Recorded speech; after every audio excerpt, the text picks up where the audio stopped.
Salve, meus amigos, queridos e amados amigos do Facebook, do Instagram, do YouTube, na paz do nosso Senhor e Salvador Jesus Cristo. Que Deus abençoe nosso dia, nossa semana. Estou feliz com o Senhor, até que o Senhor nos ajudou. Quero agradecer a cada um de vocês pelas mensagens que vocês têm me enviado. São bênçãos na minha vida. Renova cada dia meus ânimos. Muito bom quando eu levanto de 3 horas da manhã, vejo as mensagens que vocês deixaram na noite anterior e as mensagens que vão entrando também, não somente aqui do Brasil, tem pessoas de outros países também. Eu não entendo o idioma inglês, eu consigo enviar a mensagem, eu traduzo. Não estou dando conta de traduzir do inglês para o português, mas são bênçãos que eles enviam mensagem. Isso me enche de gratidão a vocês e a meu Deus. Então agradeço desde já, deixo meu abraço a todos vocês. Vamos começar o vídeo assim. Pai, obrigado por mais um dia, obrigado pela tua graça, pela tua presença. Obrigado pela tua misericórdia, Pai. Obrigado pela família que tu me deu. Obrigado por cada amigo, Pai, que está comigo nas redes sociais. São bênçãos que o Senhor te colocou na minha família. Perdoa meus pecados, minhas falhas, minhas transgressões, por obra, pensamento e ignorância que eu fiz, que eu passei que desagradou o Senhor. Perdoa-me, Pai. Eu sou um pecador, perdoa da minha casa. Nós sabemos que nós entristecemos o Senhor pelas nossas faltas, Pai. Tem misericórdia da nossa alma, nos livra da prisão desse corpo, Pai. Pai, eu peço ao Senhor nessa hora, fala conosco, Pai, no Salmo 145, versículo 3 e 4. Também, Pai, no Evangelho de Jesus Cristo que escreveu Marcos, no capítulo 8. Não sei o que eu quero ouvir, nem o que eu quero falar, mas o que eu Espírito falar conosco. Que seja para a glória do seu santo nome. Amém. Irmãos, estamos terminando o Salmo. Salmo 145, 3 e 4 diz assim: Grande é o Senhor e muito digno de louvor, e a sua grandeza inescrutável. Uma geração louvará as tuas obras, a tua obra a outra geração, e anunciará as tuas prazes, as tuas proezas. Irmãos, grande é o Senhor e muito digno de louvor. O amor do Senhor é muito grande, a força do Senhor, a proteção do Senhor, a grandeza do Senhor é tão grande que Ele é muito digno de nosso louvor, nossa adoração, pela grandeza, pelo amor que Ele tem demonstrado a nós. Não devemos louvar o Senhor porque Ele fez ou porque Ele fará na nossa vida, mas porque Ele é Deus, Ele é santo. O salmista continua: uma geração louvará a outra geração a grandeza do Senhor. Uma geração honrará o Senhor, a outra geração. Uma geração adorará o Senhor até outra geração. E dirá os feitos do Senhor, onde nós devemos, nossas gerações devem de geração em geração louvar, se alegrar, bendizer o Senhor e contar os feitos que Deus fez e parar na nossa vida. As promessas que nós temos. Nós devemos, de geração em geração, louvar, honrar, engrandecer esse Deus que nós servimos. Esse Deus que é tudo na nossa vida, que fez os céus e a terra. Essa é a mensagem do Salmo 145, versículo 3 e 4. Vamos agora para o Evangelho de Jesus Cristo, que escreveu Marcos, no capítulo 8, do versículo 7, do versículo 1 até o 9. fala da segunda multiplicação dos pães e peixes. Vemos que Jesus, ele mostrava, fazia os milagres, ele alimentava pessoas, ele alimentou, primeiro deu alimento espiritual, quando ele falava, fazia milagres, falava do amor de Deus, anunciava o reino de Deus na terra. As multidões se juntavam a ele, e ele, para não ver, elas pereceram, mostrando a grandeza de Deus. Ele, quando não tinha alimento, ele mostrava. O alimento era além da palavra. Deus tinha alimento para a nossa carne também. Mostrando que, como o Senhor alimentou a multidão no deserto, o pão da vida é Jesus Cristo, é a palavra do Senhor. Então, ele alimentou 40 anos o povo do deserto. Não é nada para Deus multiplicar o que você tem na sua cozinha, no seu celeiro, não é nada. O seu salário. Que Deus é o Deus da multiplicação. O Deus que honra a nossa fé. O Deus abençoador. Jesus demonstrando quando ele multiplica os pães ali. E a segunda vez, a primeira vez, os discípulos acharam impossível alimentar a multidão. Mas Jesus fez um milagre, alimentou. Agora, pela segunda vez, os discípulos acham impossível, mesmo vendo que foi feito. Mesmo vendo que Jesus alimentou uma multidão com 5 pães e 2 peixinhos. A segunda vez, ele testa novamente a fé dos discípulos, quando a multidão está no deserto com ele faminta. E olha como nosso Deus é maravilhoso. Sempre no deserto, ele mostra para nós que no deserto ele providencia alimento. Do deserto, ele providencia de sustentar o remédio para te curar. Uau! Foi do deserto que Jesus, através dos milagres, da palavra, ele alimentou o espírito das pessoas. Mas ela ainda estava sedenta da fome, da carne, estava sedenta do alimento carnal, do alimento sólido.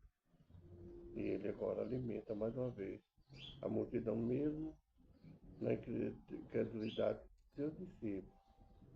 Ele mostra que o que Deus fez não foi uma vez, mas quando for necessário, ele fará na minha vida e na tua. Então, vamos lá.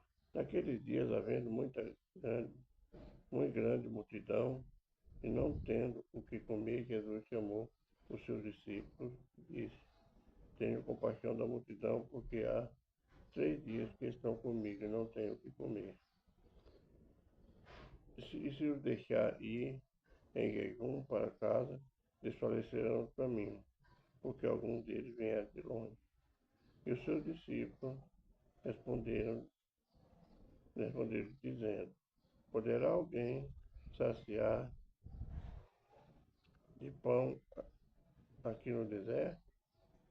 E perguntou-lhes: quantos pães tem? Disseram: 7. E ordenou a multidão que assentasse no chão, e tomando 7 pães e tendo dado graça, partiu-os e deu aos seus discípulos, para que os pusessem diante deles, e puseram diante da multidão. E tinha também uns poucos peixinhos, e tendo graça, ordenou também que lhes pusessem diante. E comeram e saciaram, e dos pedaços que sobraram levantaram 7 cestos. E os que comeram eram quase 4.000, e despediu-os. Jesus não despediu as pessoas que estavam seguindo ele com fome. Ele saciou da palavra, ele salvou, curou, libertou-se, encheu da palavra, do ensinamento de Deus, e agora se eles fossem, a carne ia fraquejar, eles iam passar mal, talvez ia até morrer. Mas Jesus, para eles verem que Deus, além do perdão que Ele nos dá, além das promessas que Ele fez, estava cumprindo a vida de cada um deles, o poder dele de alimentar, quantas vezes precisar, e quantas pessoas precisar do alimento também, da carne, o pão, o arroz, o feijão. Então aqui, os discípulos achou que era impossível, mas Jesus torna a mostrar que para aquele que tem fé, para aquele que está em Jesus, aquele que está em Deus, nada é impossível. Deus é o pão da vida, Ele é o que nos alimenta. E essa palavra, ela vai ser para toda a eternidade. As promessas de Deus, os feitos de Deus, Ele não vai falhar na minha vida e na tua. Versículo 10 ao 21, o fermento dos fariseus. Quando fala do fermento dos fariseus, não fala do alimento do fermento do pão, que ele quer chamar. Ele fala do fermento da palavra dos fariseus, do ensinamento dos fariseus, que faziam, ensinavam, mas não faziam, que julgavam, que condenavam, sem ter a questão, sem saber a questão certa, mas condenavam, como condenaram o justo, né? E entrando logo no barco com seus discípulos, foi para a região Dalmanuta. E saíram os fariseus e começaram a disputar com ele, pedindo para tentarem um sinal do céu. E suspirando profundamente em seu espírito, disse: por que pede esta geração um sinal? Em verdade vos digo que essa geração não se dará sinal algum. E deixando, tornou a entrar no barco e foi para o outro lado. E eles esqueceram de levar pão no barco, e não tinha consigo senão um pão. E ordenou, dizendo: olhai, guardai o fermento dos fariseus e o fermento de Herodes. É razoável se dizer, porque não temos pão. Jesus, conhecendo isso, disse: por que razoáveis não tem mantimento? Compreendeis ainda? Tendes ainda o vosso coração endurecido? Tendo olhos, não vedes? E tendo ouvido, não ouvis? E não vos lembrais? Quando parti 5 pães entre os 5 peixes, entre 5.000, quantos cestos de pedaços levantaste? Eram 12. E quando parti os 7 entre os 4.000, quantos cestos cheios de pedaços levantaste? Eram 7. Como não entendeis ainda? O fermento do fariseu é aquilo que nos enche hoje, onde as igrejas, o mundo está cheio. É o fermento da hipocrisia, é o fermento do eu posso, eu quero, eu sei, eu faço, eu sou assim. É isso. O fermento eu sou. É a hipocrisia. É o fazer, falar e não cumprir. O fermento de querer ser santo mais que os outros, estando em maior pecado que os outros. Esse é o fermento que o mundo nos dá. Para a gente não nos encher do fermento desse mundo, da hipocrisia, da mentira, da avareza. Esse é o fermento do fariseu. E Jesus fala para os discípulos: não for o fermento do pão. Versículo 22 ao 26, a cura do cego de Betsaida. E chegou a Betsaida e trouxeram-lhe um cego, e rogando-lhe que lhe tocasse. E tomando o cego pela mão, levou para fora da aldeia, e cuspindo-lhe nos olhos, e impondo-lhe as mãos, perguntou se viu alguma coisa. E levantando ele os olhos, disse: vejam os homens, pois os veio como árvore que anda. Depois tornou a pôr-lhe as mãos nos olhos, e olhando firmemente ficou estabelecido, e havia ao longe, decididamente a todos. E mandou para casa, dizendo: não entrei nas aldeias. Uma coisa nós sabemos: o nome de Deus é glorificado, Jesus é glorificado, porque eles falavam as bênçãos, eles eram abençoados e contavam as bênçãos. Jesus falava para ele não entrar na cidade, mas eles entravam, ele ia contar as bênçãos. Ninguém resiste esconder uma bênção que Deus nos dá. Eles não deixavam de testificar. O que Jesus fez hoje. O que nós vemos hoje? Tanto hipócrita nas igrejas que entra só para buscar bênção, não para aprender, para buscar Deus, mas para buscar bênção e depois não conta, não volta para agradecer a bênção. Não é para agradecer o líder da tua igreja, seja ela qual denominação for, para agradecer a Deus, testificar o que Deus fez na tua vida. E muitas vezes conta o testemunho, mas somos. Esquece. Vê que todas as pessoas que Jesus curou seguiram ele. Nenhum abandonou. Talvez uns seguiram por tempo, depois se afastaram, mas seguiram. E todos ajudaram, trabalham proclamando o Evangelho. Nós, irmão, nós somos curados nas igrejas, porque Deus nos cura através da palavra. Na tua casa, se você orar, ler a Bíblia, procurar aprender, Deus está te curando. Toda mulher, todo pecado, todo erro. Mas é necessário haver um arrependimento. É necessário, onde você for curar, na tua casa, onde for, você contar o milagre que Deus fez na sua vida. Irmãos, eu sou um testemunho vivo. 11 de janeiro de 2005, minha esposa entrou no hospital, o dia que eu fui acidentado, os médicos falaram para ela, deram o papel, falou, vai, pode preparar a família, que ele não passa de hoje. Quem faz o milagre é Deus. A última palavra de Deus. Hoje se passaram 20 anos. Eu estou aqui. Glorificando e exaltando o nome do Senhor. Por que eu vou ficar calado? Se o homem falou que não tem aí.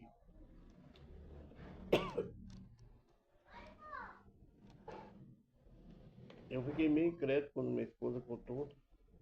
Meu irmão foi com ela e contou. Quem quer? Mas quando eu lembrei das palavras que o médico falou quando eu acordei, ele falou, eu lembrei, de verdade. Quando eu acordei, perguntei ao médico quando eu estava, enfermeira, né? O médico falou, olha, você não era nem para estar vivo. Você passou 5 dias em coma. E você está aqui, ele fez aquelas perguntas, eu lembrei de tudo. Ele falou, já que você viu, não é para você lembrar de nada, nem do seu nome. E você lembra de tudo. Da hora que você saiu da sua casa, falei, da hora que eu saí da minha casa, até a hora que eu fui acidentado, deve ser que a hora que eu cheguei no local, eu me lembro, mas daí para frente não lembro nada. Então você tá bom mesmo. É Deus. Deus, nós temos que contar. Aonde eu for, tem que contar esse testemunho. Senão você sai, enquanto eu gravar o vídeo, e sempre tá lembrando que Deus faz, que Deus é Deus. Agora vamos do capítulo 20, versículo 27 ao 33, a confissão de Pedro. Pedro, o homem mais afoito, discípulo mais afoito, né? E saiu Jesus e os seus discípulos para as aldeias de Cesareia e de Filipe, e no caminho perguntou aos seus discípulos, dizendo, quem diz o homem que eu sou? E responderam, João Batista, e outro Elias, e outro um dos profetas. Aí Jesus fez a pergunta para ver o que o discípulo e ele disse, mas vós quem dizeis que eu sou? Pedro, o homem mais da fé, aquele que negou Jesus, falou, tu és o Cristo, o Filho de Deus. Jesus fala, não foi carne nem sangue que te revelou, não foi o homem. Foi o próprio Espírito de Deus, Deus te revelou. Agora aqui tem uma coisa que eu creio que o mundo não sabe. Dizem os católicos, não estou condenando ninguém, não estou falando de religião. Eles falam que Jesus pôs Pedro como bispo, ou seja, como presbítero, como papa. Eu creio que não foi assim. Eu, viu, irmão? Aí disse assim, e Jesus falou assim, bem, não foi carne nem sangue, foi Deus que te revelou. Tu te chama Pedro, e sobre essa pedra ficarei meu tempo. Vamos ver se eu acho aqui. E disse, e ele demonstrou para que ninguém souber aquilo. E começou a ensinar em pecar. O filho do homem padecesse muito que fosse pelos anciãos, os príncipes, sacerdotes, pelos escribas, e fosse morto. Mas depois de 3 dias ressuscitaria, dizia abertamente essas palavras. E Pedro tomou a parte e começou a repreender. Mas ele, virando-se, olhando para os seus discípulos, repreendeu a Pedro, dizendo, retira-te de diante de mim, Satanás, porque não compreende as coisas que são de Deus, mas são dos homens. Aqui, Pedro, na sua fraqueza, ele, talvez na sua aflitícia, não sei, ou talvez na hora de sua cegueira, sua bondade, seu amor para com Cristo, quando Cristo falou que ele ia padecer, ia ser morto, Pedro falou, não, tem misericórdia que não vai acontecer isso. Pedro viu que ali não era Pedro, o apóstolo Pedro. Era o Satanás que estava usando a boca de Pedro para fraquejar Jesus Cristo e para pôr fraqueza nos apóstolos. Então Jesus Cristo repreendeu o espírito demônio que naquela hora tomou posse de Pedro. Eu creio que é assim. Agora, a outra que eu falei, quando ele fala do espada de Pedro, nós vamos ver em outro capítulo diante aí. Então aqui Pedro repreende Jesus, mas Jesus disse que ali não era Pedro, era o espírito maligno que entrou em Pedro para colocar dúvida. Então nós vemos que quando Jesus foi batizado, foi levado ao deserto para ser tentado, a palavra diz que Jesus, o espírito, o diabo, Satanás, afastou de Jesus por um tempo. Ele não deixou de perseguir Jesus. Ele perseguiu todo o tempo. Ele queria ver o fim do Filho de Deus. Mas ele conseguiu ver o fim dele. No versículo 34 ao 38, a cura, cada um deve essa própria cruz. O pequeno, não vou nem orar, irmão, para ficar com você. E chamando assim a multidão com os seus discípulos, disse, se alguém quiser vir após mim, negue-se a si mesmo, tome a sua cruz e siga-me. Porque qualquer que quiser salvar a sua vida, perderá. Mas qualquer que perder a sua vida por amor de mim e do Evangelho, ele salvará. Pois que aproveita o homem ganhar o mundo inteiro e perder a sua alma? O que daria o homem pelo resgate da sua alma? Ou quando qualquer que entre esta geração, adultos e pecadores, se envergonhar de mim, das minhas palavras, também o Filho do Homem se envergonhar dele, quando vier na glória de seu Pai com os santos anjos. Aqueles que não confessarem Jesus, que não aceitarem Jesus como seu Salvador, Jesus vai envergonhar. É necessário aceitarmos, confessar Jesus como nosso único suficiente Salvador diante dos homens, para nós sermos honrados diante do Pai. Devemos levar a nossa cruz. Jesus levou o meu pecado, levou a nossa cruz, mas ele deixou. Os nossos erros nós temos que carregar. Para nossos pesos nós não devemos passar a nossa cruz para ninguém, nem cortar, nem deixar um pedaço no caminho. Ela tem que chegar lá completa, para que o nome de Deus para que o nome de Deus seja louvado.